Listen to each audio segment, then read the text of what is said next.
Esse corte é um oferecimento da Zapay. Se você ainda não conhece, a Zapay é um aplicativo totalmente gratuito que a partir da sua placa você identifica débitos do seu veículo. Pode ser carro, moto, caminhão, ônibus, não importa. A Zapay, ao identificar os débitos que possam existir no seu veículo, te proporciona parcelar em até 12 vezes através do seu cartão de crédito. Você só paga se utilizar o serviço. Caso queira 20% de descontos nas taxas do aplicativo, basta usar nosso cupom Trânsito20. A Zapay é rápido, fácil e muito confiável. Para baixar o aplicativo, você pode usar esse QR Code que está aqui na tela e também vai estar na descrição desse vídeo aqui um link para você ter esse acesso. Baixa agora. Qual é a punição? Aí, Carlão, eu queria que a gente falasse das três, né? O cara se negou a fazer, o cara fez e tá no limite. E acusou, mas não passou do crime. Uhum. Qual é essa diferença do que não acusou do crime e quando acusa acima que dá o limite do crime? Acho que a gente pode começar pelo... Foi pego, fez bafômetro. Aí o cara que deu abaixo do crime, o cara que deu acima. Depois a gente fala da recusa. O que acontece é o seguinte, nós temos a infração administrativa e a infração penal. Basicamente, aquele que sopra o bafômetro e o resultado dá até 0,04, ele vai ser liberado porque esse erro do equipamento vai garantir essa bonificação para ele, digamos assim.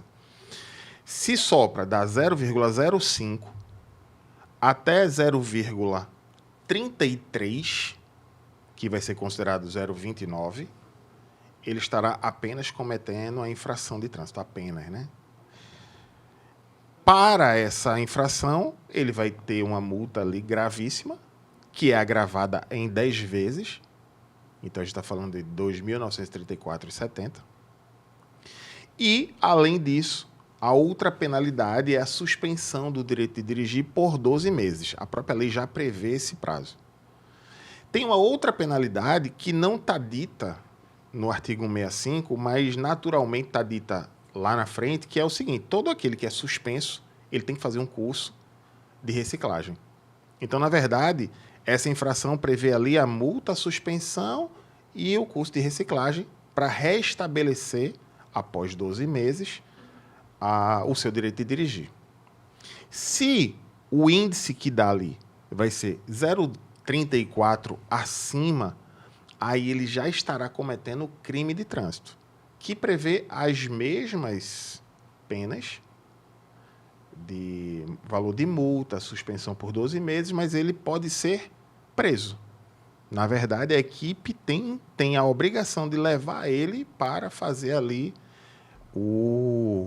termo circunstanciado. Para fazer o flagrante, que aí, por ser um crime afiançável, o delegado vai arbitrar um valor que é variável, né? Eu já vi exemplos de gente que pagou 2, 3 mil reais, já vi gente que pagou 20 mil reais. Aí o delegado tem critérios ali para avaliar, muitas vezes até mesmo o estado emocional que o cara chega na delegacia. Alguns chegam mais, digamos, mansos, outros chegam mais brabos. Às vezes, até um carro, até se é um carro importado, enfim, como existe na legislação ali para o delegado arbitrar dentro de margens, ele estabelece os critérios próprios. Eu não conheço nenhuma normativa que diga assim, se for o carro tal, ou se ele tiver exaltado, vai ser mais ou menos. Eu realmente não conheço. Acho que a arbitragem, até peço para alguém corrigir se eu estiver errado, mas eu acho que a arbitragem é muito mais por critérios pessoais do delegado do que qualquer norma que oriente. E paga a mesma multa, sim. E aí, como é afiançável, ele vai responder em liberdade. E responder em liberdade, muitas vezes, com serviços comunitários. Eu, inclusive, quando eu era servidor do Detran de Pernambuco, eu fui o responsável por uma capacitação para esses motoristas, que era um acordo do Detran com a VEPA, Vara Especial de Penas Alternativas, lá em Pernambuco.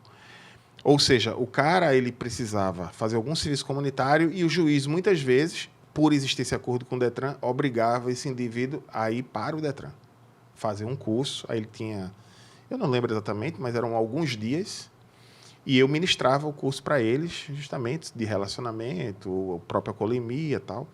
Era interessante que muitos não conheciam a legislação de trânsito.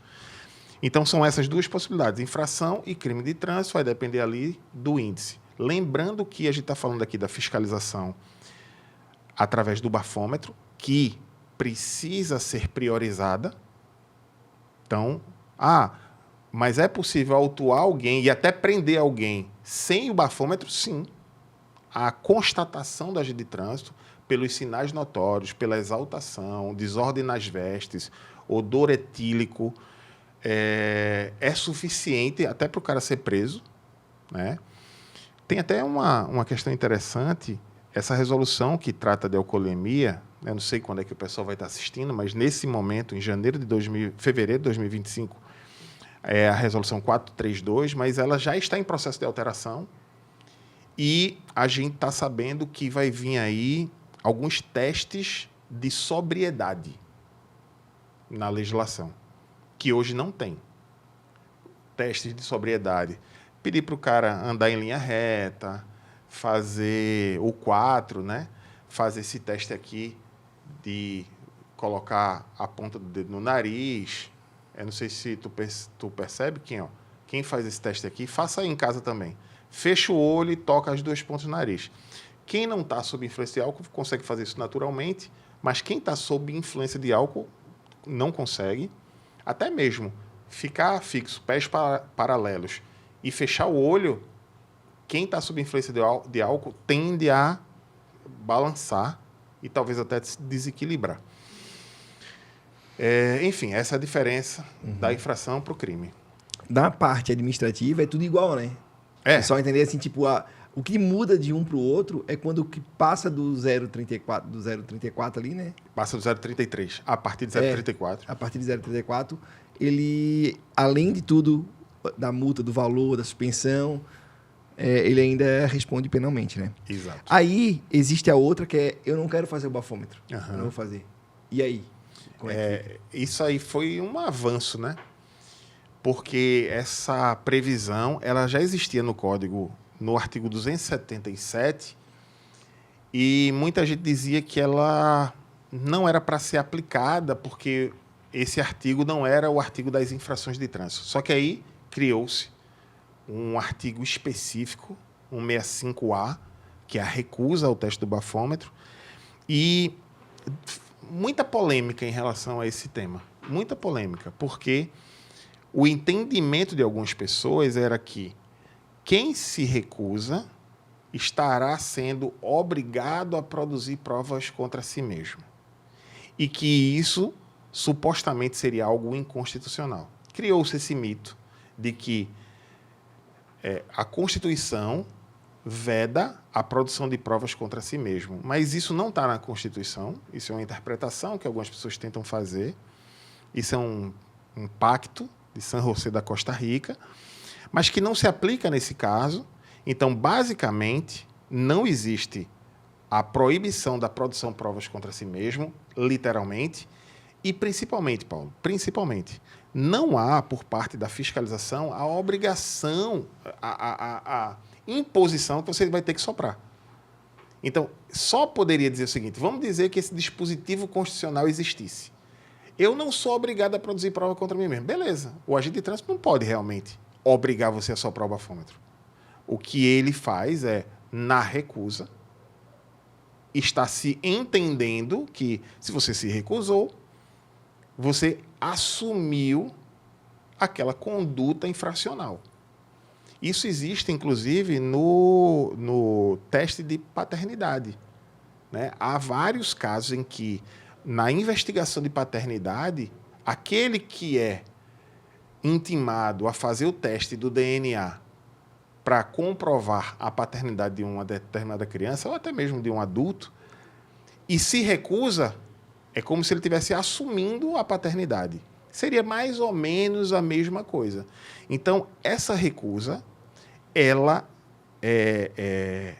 ela vai configurar a infração de trânsito igualmente, do ponto de vista das punições, como alguém que teve a constatação que estava sob influência de álcool. Mesmo valor de multa, mesmo tempo de suspensão.